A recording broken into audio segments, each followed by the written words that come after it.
que la santé aujourd'hui? Alors, la santé est un fait culturel, à la fois politique, économique et social. Voici ce que soutenait et démontrait Foucault dans son ouvrage « Naissance de la biopolitique ». Selon lui, chaque époque en dessine un profil normal. Au cours d'une conférence sur l'histoire de la médecine en 1974, il s'intéresse précisément à l'organisation de la santé après la Seconde Guerre mondiale. Et il observe qu'on passe du concept de l'individu en bonne santé au service de l'État, au concept de l'État au service de l'individu en bonne santé. On passe donc d'une politique étatique hygiéniste qui régnait depuis le XVIIIe siècle quand même, à une politique individuelle des usagers de santé. Ce qui va contribuer nécessairement à élargir le champ des demandes, notamment individuelles, et à engendrer de fortes attentes de la part de l'individu et de la société dans le champ du bien-être. Dans ce contexte, l'objet de la médecine n'est plus seulement la maladie et sa prévention, mais la santé et sa promotion. Dans son entretien avec Robert Bonneau sur la sécurité sociale et son enjeu en 1983, Foucault constate que la santé acquiert ici une extension indéfinie. Selon lui, le besoin de santé n'a pas de principe de limitation.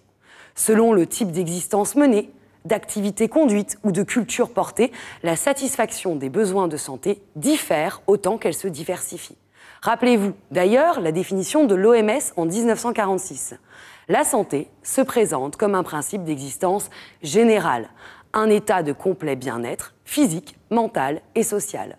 Dès lors, la santé ne se présente plus seulement comme l'inverse de l'état pathologique.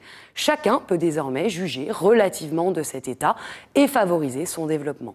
Aussi, cette extension du champ définitionnel de la santé, ainsi que l'extension du champ des compétences et des performances techniques et médicales qui se développent de manière spectaculaire à partir des années 70, ont contribué à renforcer l'autonomie des acteurs et à élargir le champ des possibles, des attentes et des demandes.